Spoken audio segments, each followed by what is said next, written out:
হরে কৃষ্ণ। ভক্তি জীবনে হাজার বাধার সম্মুখীন হলেও কখনো ভক্তি জীবন বা ভক্তিপথ ছাড়তে নেই, কখনো ভগবানের সঙ্গ ত্যাগ করতে নেই, কখনো ভগবানের সেবা ছাড়তে নেই। আসলে আমাদের প্রত্যেকের জীবনে এরকম অনেক ঘটনাই ঘটে থাকে, যার মাধ্যমে আমরা ভক্তি থেকে বিচ্যুত হয়ে যাই। আমরা যখন ভক্তিপথে আসি তখন আমাদের সঙ্গে বিভিন্ন পাড়া প্রতিবেশী বা আমাদের বন্ধু বান্ধব আত্মীয় স্বজন অনেকের সংযোগ বিচ্ছিন্ন হয়ে যায়। তা আমাদের যতই সংযোগ বিচ্ছিন্ন হোক, তবু আমাদের ভক্তি ছাড়তে নেই, কারণ আমাদের ভগবান আমাদের সর্বদাই মনে রাখে। আর আমরা বন্ধু বান্ধবের বা পাড়া প্রতিবেশী আত্মীয় স্বজনের মনোরঞ্জন করার জন্য যাই করি না কেন, তাদেরকে 10 দিন দিলে তারা ঠিক থাকবে, কিন্তু একদিন না দিলে তারা ঠিক আমাদেরকে ভুল বুঝবে বা আমাদেরকে ভুলে যাবে। কিন্তু ভগবানকে একদিন যদি আমরা ভক্তি ভরে একজোড়া তুলসীপত্র দেই, ভগবান সেই ঋণ শোধ করার জন্য স্বয়ং শুদ্ধ ভক্তের দাসানুদাস হতে পারে। যেমন হয়েছিল সুদামার ক্ষেত্রে। সুদামা ছিলেন গরিব ব্রাহ্মণ, কিন্তু তিনি ভগবানের জন্য চাল ভাজা নিয়ে গিয়েছিলেন। এই যে তার শুদ্ধ ভক্তি ছিল, তার জন্যই ভগবান স্বয়ং তার পাদসেবা করেছিলেন। এই হচ্ছে মানে আমাদের এই জিনিসটা হচ্ছে আমাদের বুঝতে হবে যে হাজার বাধার সম্মুখীন আসবেই ভক্তি জীবনে, কিন্তু কখনো ভক্তিপথ ছাড়তে নেই, কখনো ভগবানকে ভুলতে নেই। আমরা অনেক সময় মনে করতে পারি যে ভক্তি জীবনে এসেছি অনেক বাধা, কিন্তু এমন কিন্তু কেউ নেই যে পরীক্ষা ছাড়া কোনো কিছুতে পাশ করেছে বা পরীক্ষা ছাড়াই ভক্তিপথে ভগবানের কাছে চলে গেছে, এমন কোনোদিনও হয়নি। ভগবান চারপাশের সবাইকে দিয়ে ভক্তের পরীক্ষা নেওয়াবেন, প্লাস ভগবান স্বয়ং সেই ভক্তের পরীক্ষা নিতে আসবেন যখন সে ভক্তিপথে থাকে। ভগবান বিভিন্ন মাধ্যমে আমাদেরকে হারানোর চেষ্টা ভগবান বিভিন্ন মাধ্যমে আমাদেরকে পরীক্ষা করে নিবে যে আমরা ভক্তিপথে কতটুকু একনিষ্ঠ আছি বা কতটুকু শক্ত আছি। তো যাই হোক, আমরা কখনোই ভক্তি ছাড়বো না, এটা আমরা সবসময় ভগবানের কাছে প্রার্থনা করতে পারি।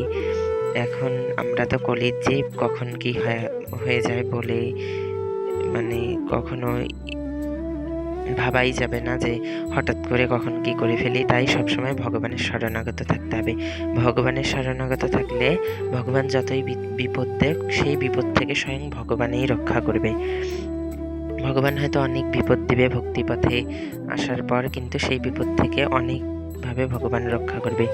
আমার ভক্তি জীবনে আসার পর বা আমিও যখন ভক্তিতে উন্নতি বা নিরামিষভোজী হই বা প্রসাদভোজী হই, বিভিন্নভাবে ভক্তির দিকে এগোই, তখন আমার সাথেও বিভিন্ন রকম খারাপ অবস্থায় পড়েছি, কিন্তু ভগবানের কৃপায় এই পর্যন্ত ভক্তি ছাড়ার কথা মনে আসেনি। এবং ভগবানের কাছে সর্বক্ষণ প্রার্থনা করি যে এই কথা যেন কখনো মনেও না আসে। ভক্তিপথ এমন একটা সুখের পথ, যেখানে তুমি চারপাশ থেকে দুঃখ পেলে, ব্যথা পেলেই তখন ভগবান তোমাকে সান্ত্বনা দিবে, ভগবান কাছে টেনে নিবে। তাই ভক্তিপথ কখনো ছাড়বে না। আমরা ভগবানের বিভিন্নভাবে সেবা, নববিধা ভক্তির যে কোনো একটি করতে পারি, বা নববিধা ভক্তি যেমন দাস্য, সাক্ষ্য, বাৎসল্য,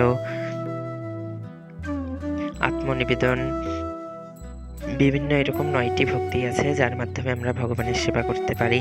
এবং দৈনন্দিন বাড়িতে আমরা যদি সংসারটাকে কৃষ্ণময় করে তুলি, ভগবানকে প্রতিটি জিনিস নিবেদন করে খাই, ভগবানকে কেন্দ্রে রাখি, প্রতিটি সংসারের প্রতিটি কাজই হবে আমাদের ভক্তিপথের কাজ বা ভক্তি সহায়ক কাজ, ভক্তি অনুকূল অবস্থা। এবং আমাদেরকে ভক্তি প্রতিকূল অবস্থাতে সর্ব অবস্থায় ত্যাগ করতে হবে। যেমন একটা জায়গায় অনেকজন গল্পগুজব করছে, সেখানে নিন্দা, বাজে কথা, এরকম আড্ডা এড়িয়ে চলতে হবে। বৈষ্ণব নিন্দা, সাধু নিন্দা, এরকম আড্ডা সবসময় এড়িয়ে চলতে হবে। আমরা যদি ভক্তি লাভ করতে চাই, কখনোই নিন্দুক হওয়া যাবে না। এটা যদিও আমারও অনেক শিক্ষণীয় বিষয়, এই জিনিসটা আমিও অনেক শেখার চেষ্টা করছি, কিন্তু জানি না কতদূর পেরেছি। মহাপ্রভু বলেছে, যিনি অনিন্দুক, কারোই নিন্দা করে না, তিনি আমার সব থেকে প্রিয় ভক্ত হতে পারে। তাই আমরা যদি ভগবানের প্রিয় ভক্ত হতে চাই, তাই আমাদের সবসময় অনিন্দুক হতে হবে। তো আজকের ভিডিওটি এটুকুই। মধ্যাহ্ন ভোগ দর্শন করো তোমরা। হরে কৃষ্ণ, জয় মা।